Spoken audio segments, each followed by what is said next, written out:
What a way to start off this podcast, am I right? What you just heard was a cover song by a cover artist going by the name of Anna. Sorry. I can't say her YouTube channel name properly, so I'm just gonna call her Anna. She is a cover artist. She has done songs I Need a Hero, what you just heard, Running Up That Hill, a cover song of Bohemian Rhapsody. So I wanted to share this and give her the support and show off her singing skills. I will share her YouTube channel and her Twitter account because everyone needs to go follow her and support her because she's just a damn good cover artist and probably one of my favorite covers of what she did.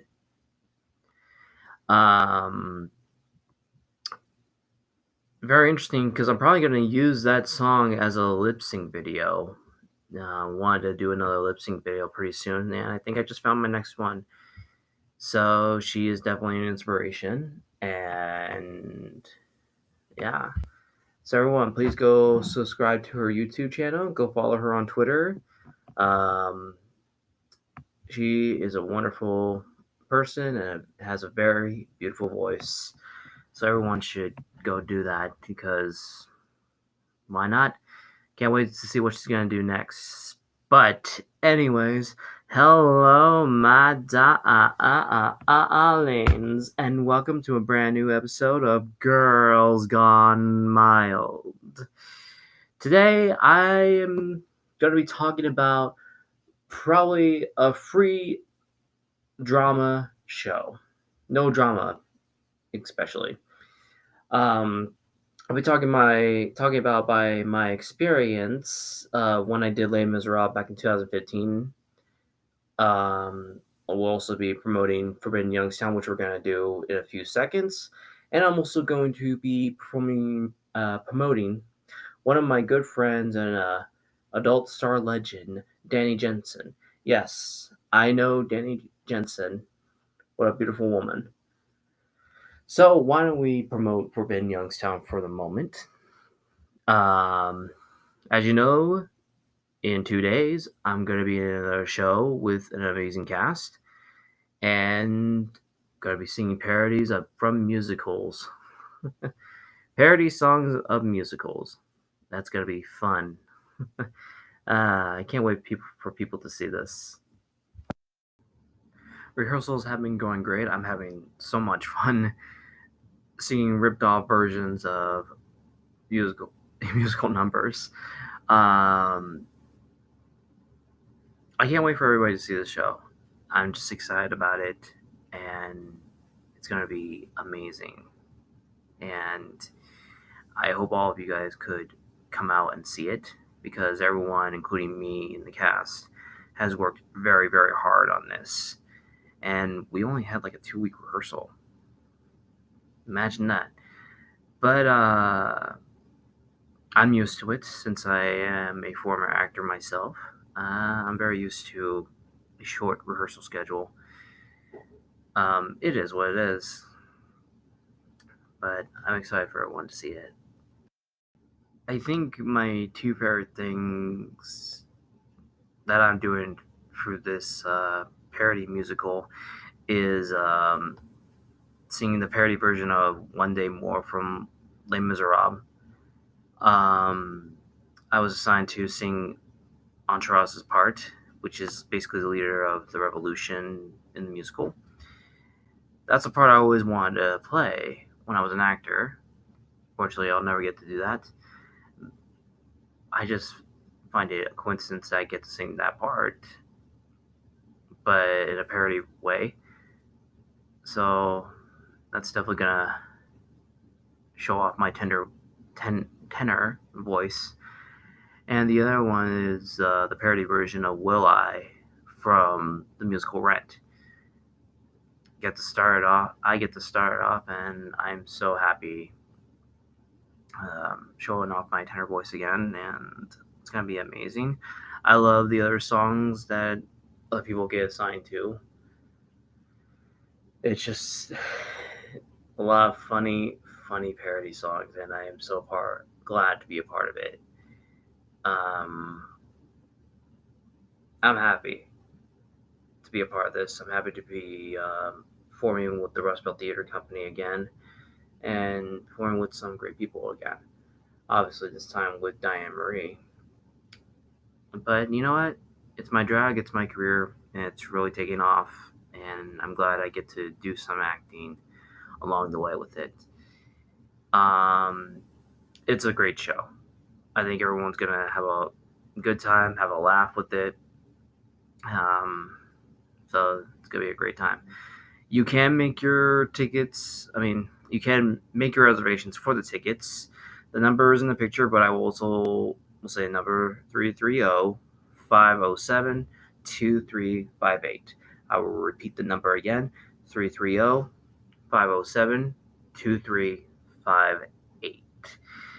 And wait, there's more. We are performing the show at Club Switch in downtown Youngstown. If you don't know what Club Switch is, it's a gay bar. It's also where I perform most of the time. The address is 221 Belmont Avenue, Youngstown, Ohio, in downtown Youngstown. I will say the address again: 221 Belmont Avenue, Youngstown, Ohio. The tickets are $15, so $15 to get in. We are performing this weekend on July 15th and the 16th, which is a Friday and Saturday, and the next weekend on the 22nd and the 23rd, which is all shows are at 8 p.m.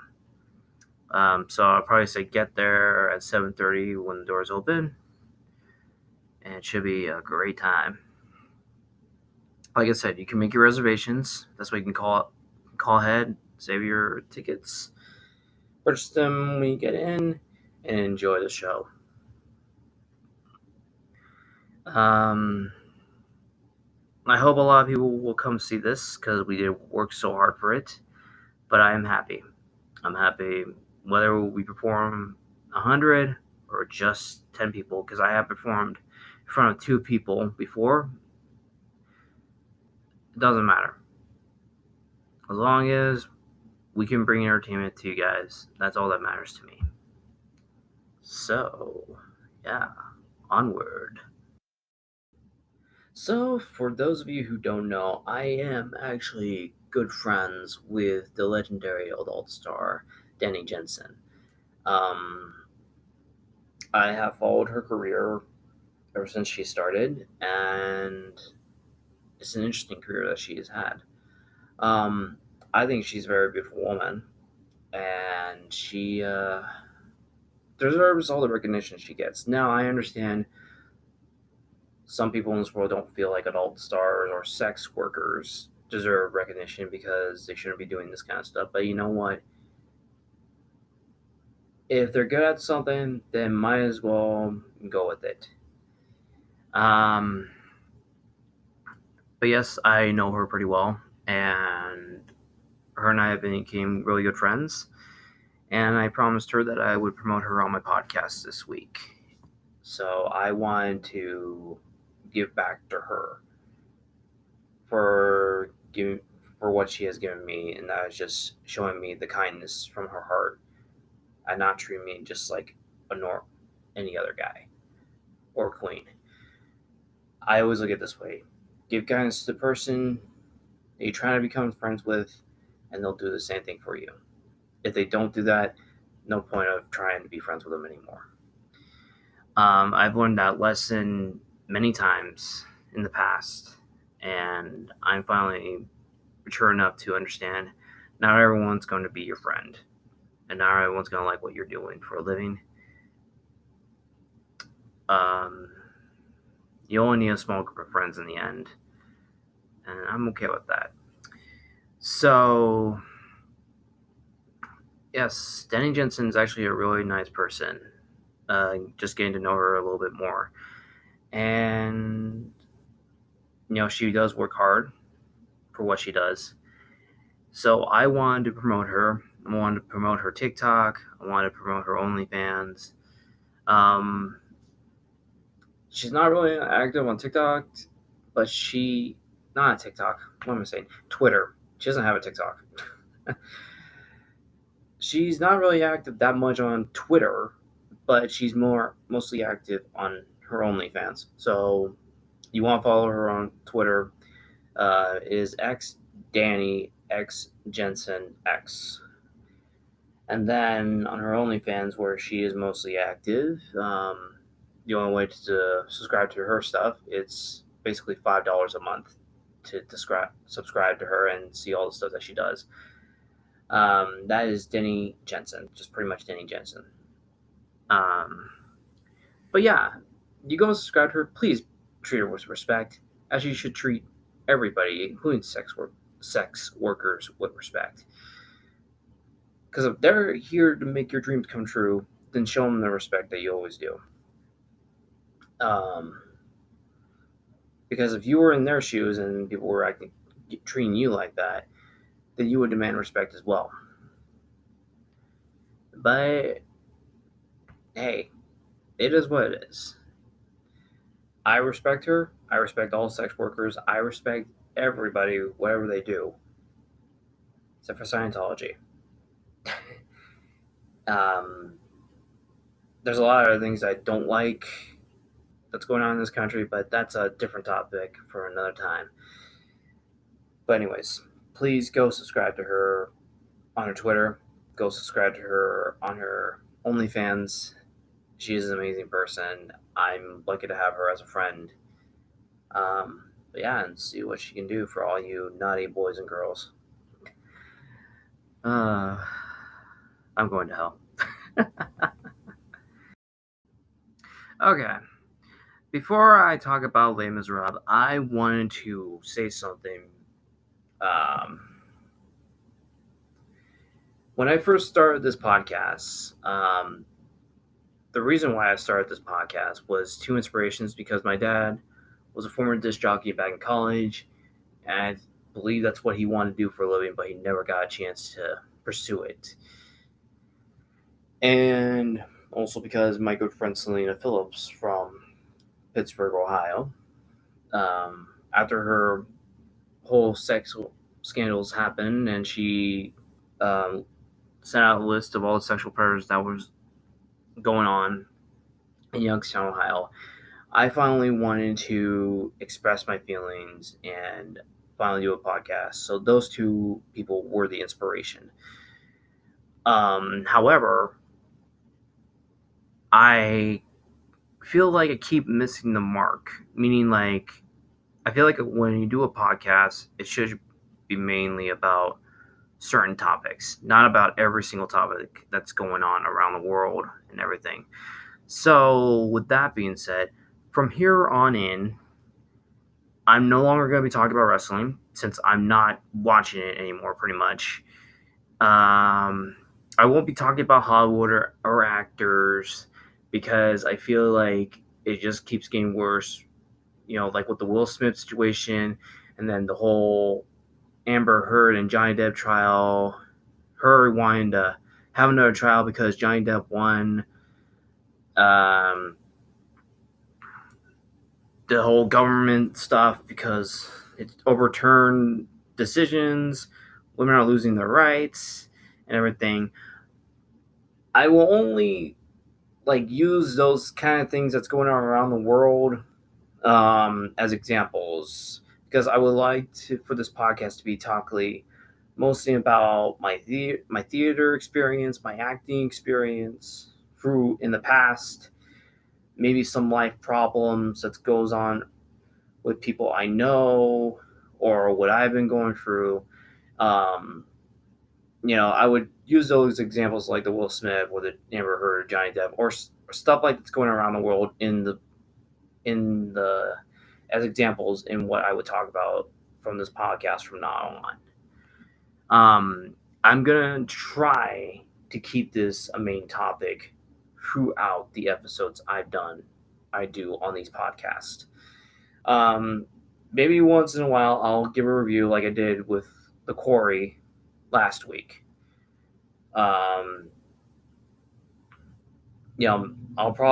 I don't mind doing like reviews on video games or movies that I have seen.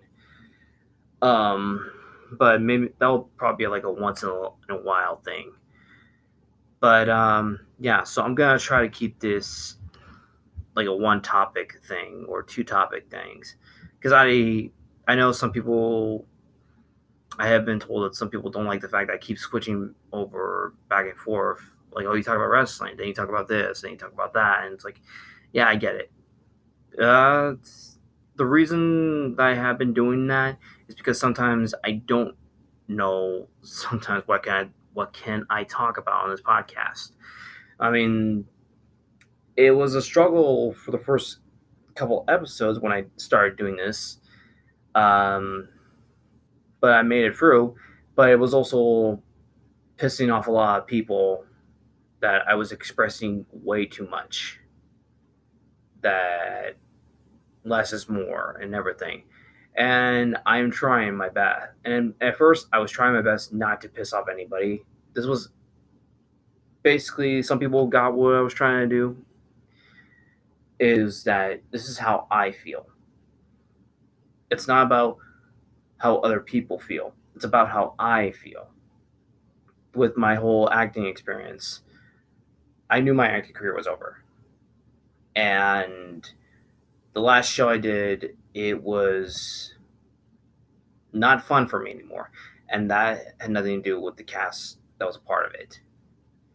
It was just about me and just not enjoying it anymore. So that's why I had to move on from acting. So I am trying my best to not include a lot of stuff. But if it was a main point of certain things that happened to me, then I am going to include it. And to the people who I don't talk to anymore and don't care about anymore, I really don't care. But this is, but I would probably say that that's more of the California theater shows. The Ohio shows, I have made a lot of good friends out here, and that's when I don't want to piss anybody off. So I can understand that. Anyway, so we're gonna try to do that. So I wanted to talk about Les Miserables, which I did the show back in 2015 with a great director and a great cast, and we did this in a great church. Um, the church was called IFGF in Monrovia, California. And I must say the people who run that church were amazing people. And this show was probably the only show that had no drama in it. And I feel like that. I feel that because a lot of people got along, they did their job, and the cast was really good friends with each other, and they worked their asses off. It was just a lot of fun. Excuse me. Uh, damn.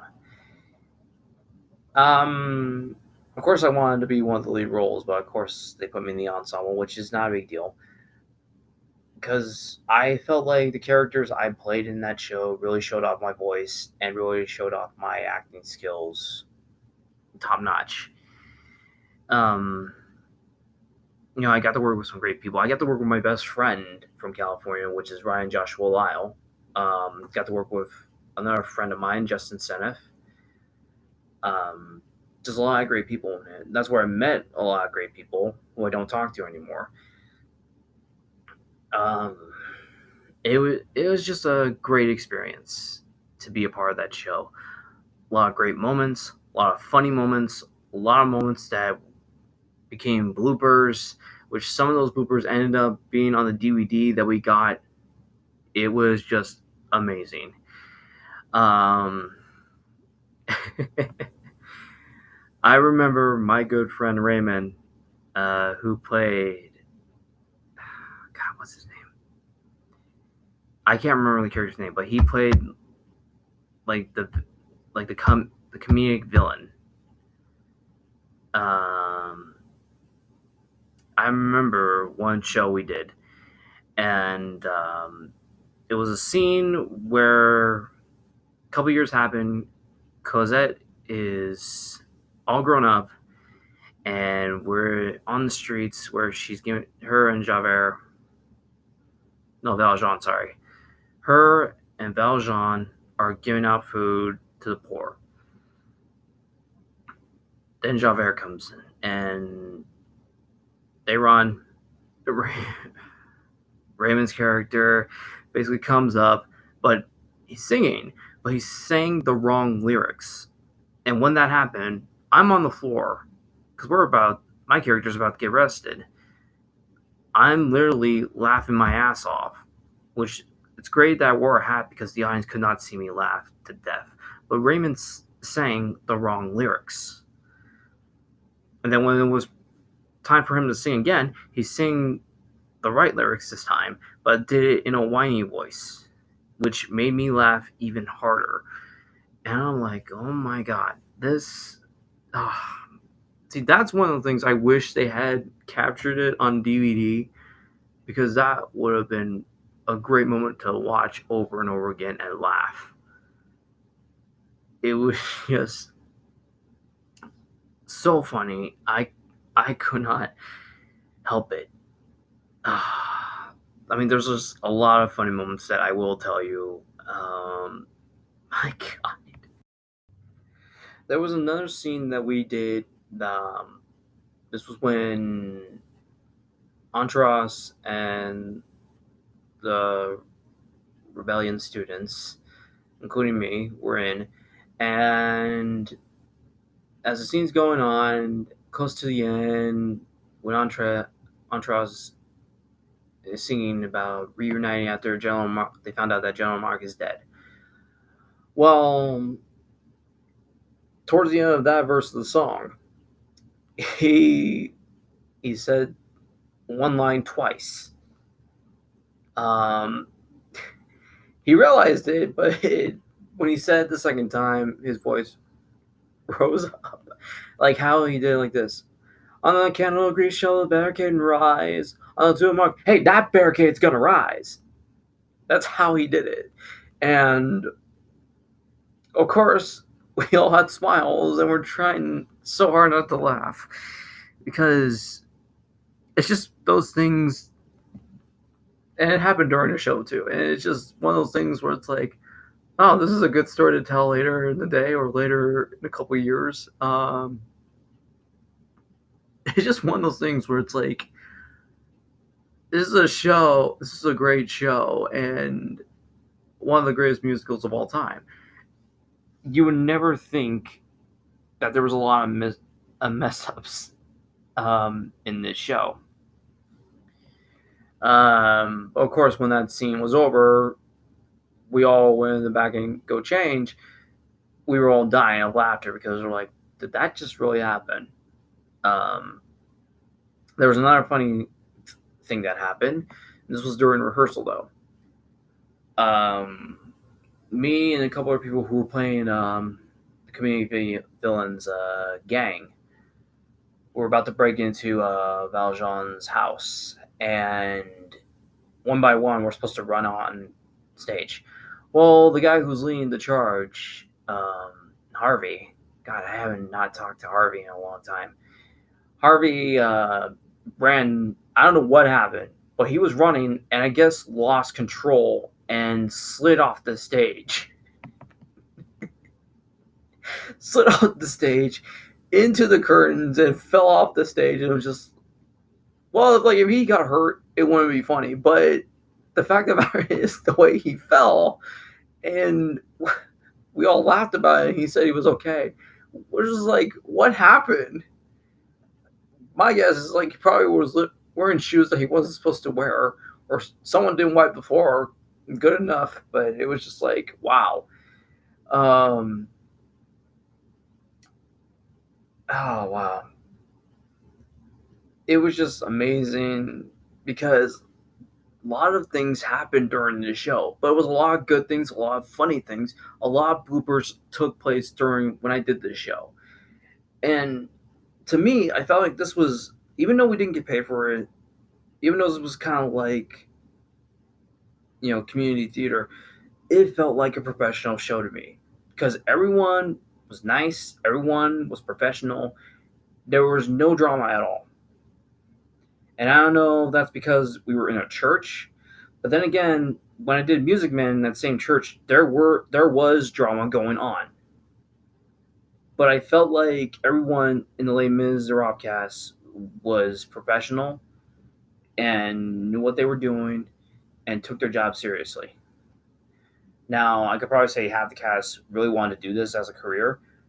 The other half who didn't want to do this as a career, I give props to them because they were actually nice people and they actually wanted to be professional. Um, I feel like it's one of those things, once in a lifetime moments, that you do a show and you get that one show once in a lifetime where everyone acts as a professional. There's no drama going on.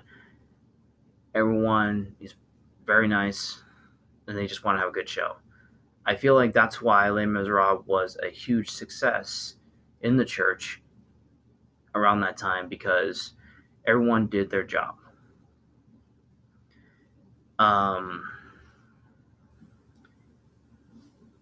and I feel like that was my once in a lifetime show that no drama was happening. And like I said, I met some great people during that show. A lot, a lot of professional people. Uh, Made a good connection with the people at the church. The director was fantastic, and it's just amazing that I got to hang out with some of them after the show. And but of course, like after a couple months after the show happened, it just wasn't the same. But that's the show I always wanted to do again, but this time with a better part. But unfortunately, my record with theater shows in California are not really that good. Um, and it's nothing against some of the directors that I respect in California. It's just that most of the theaters out there just would not give me a shot. And it's sad. It's sad that I had to move to a different state in order to get that shot every single time. Um, but Les Miserables was a fantastic show. I still have the DVD today. Sometimes it doesn't play on me, meaning that it just won't work. Uh, but it's one of those things that I can look back on and say I'm proud to be a part of it, whatever I did in it. I played multiple characters, sang multiple parts, um, got to be a part of history, and it's one of those shows that I could check off my bucket list, and I'm very proud of it. Very proud of the people I got to work with. Very proud that I got to do it with my best friend. Proud that I got to do it with my brother.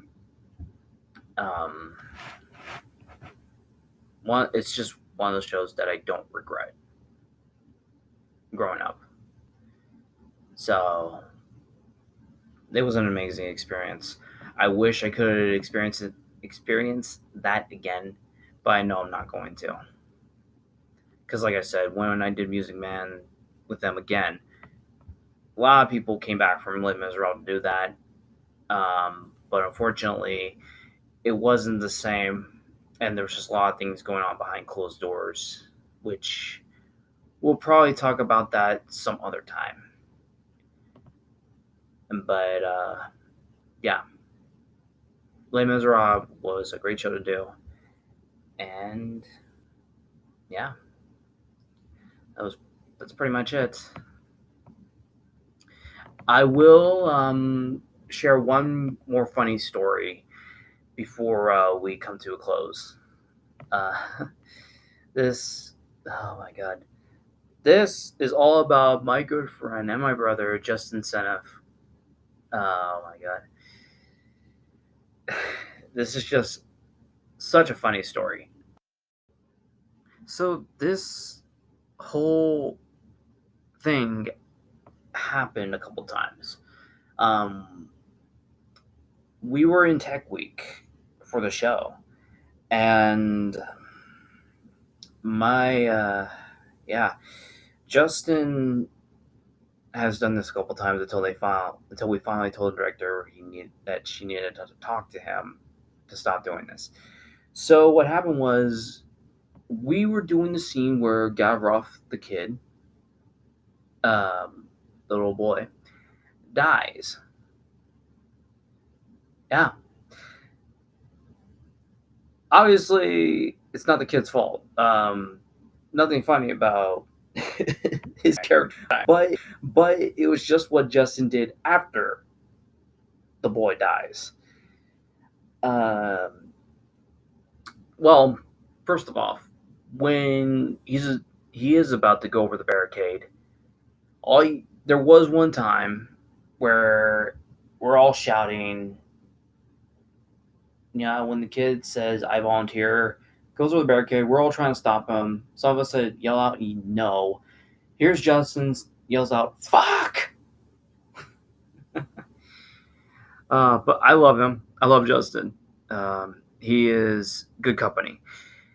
So what happened was every time the kid jumps over the barricade, throwing, singing his part, we're trying to encourage him to come back over, and we're all freaking out because he's going to get shot and killed. Long and behold, he does get killed. We were told by the director that only one person was going to yell out no. Everyone else would cry and be upset. She liked how I did mine, fall to the floor, cry, and then get pissed off and like I'm about to kill people. Here's Justin. After he sees the kid get murdered, gives out a god awful scream. And when he did that, all of us who were crying, who were hugging each other, trying to comfort each other, we were dying laughing. And this is not, he has done this a couple times. We were all dying laughing because we couldn't help it. I mean, I know it's not right to laugh because we just saw one of our troops die, but the way Justin screamed was, oh my god, we completely lost it. And we were afraid that if we're laughing, if he kept doing it, if we were laughing about it, then the audience is just gonna laugh about it, and this is a scene that you should not be laughing at. So I think a couple people had to go up to the director and tell her that, hey, you need to tell Justin to stop screaming because now it's becoming a comedy act. And from what I was told, that she didn't notice that he was screaming, but she did talk to him and told him not to. But thank God, it was funny. It was too funny and not necessary for a scene that's supposed to be dramatic. I'm glad he didn't do it during the shows because we would have lost some people there, and it would have been terrible.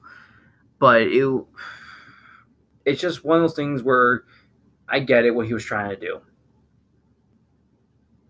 He is playing a character and he's thinking maybe my character would do this. I can understand that because I've done that multiple times when I've done shows, and sometimes they work, sometimes they won't. Most of the time when I create something it works. Maybe one or two instances that I have done something didn't work, and I would just go back to what I originally was doing. Um,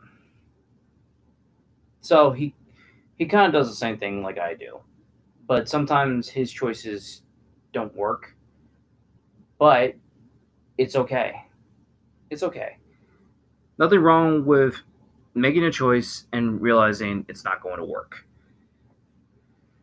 Um, but as far as the cast concerned, I know half of them don't act anymore.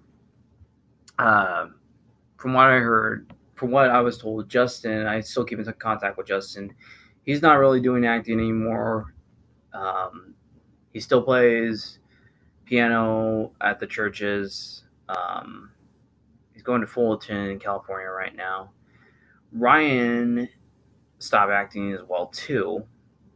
Uh, he's in the criminal justice system, and still talk to him. For the people I don't talk to, I can only assume they're still acting. Um, yeah, but I know a lot of the cast have moved on from this. I mean, it was 7 years ago, so it doesn't surprise me if some of them moved on from other things, like how I did. Um, I'm sure if the whole cast found out I was a drag queen, that they would be shocked. I mean, Justin and Ryan know that I do drag now. I don't think everybody in that cast knows though. But I barely talk to anybody from that cast. Like I said, the only two people I talk to is Justin and Ryan. But like I said before, that's one of those shows that I really enjoyed doing. No drama at all, and Keely, our director, should be very proud of that, and I think she is. And I hope maybe one day when I go to visit California, hopefully I get to see a show that she's directing and say hi, and that'll be that. Um, but yeah, that's my experience of Les Miserables, and I want to thank you guys for tuning in. I want to thank you guys for letting me continue to do what I love doing. Go see Forbidden Youngstown if you're in Ohio. It's gonna be a great show. Go support Dani Jensen. Go support Anna. Or yeah, Anna or Anna. God, if she ever hears this podcast, she'll kill me one day if she ever meets me. But go support those two. Um, Fantastic people, great entertainers. Um, yeah. So I will see you guys next week. Love you all very much and enjoy the rest of your Wednesday evening.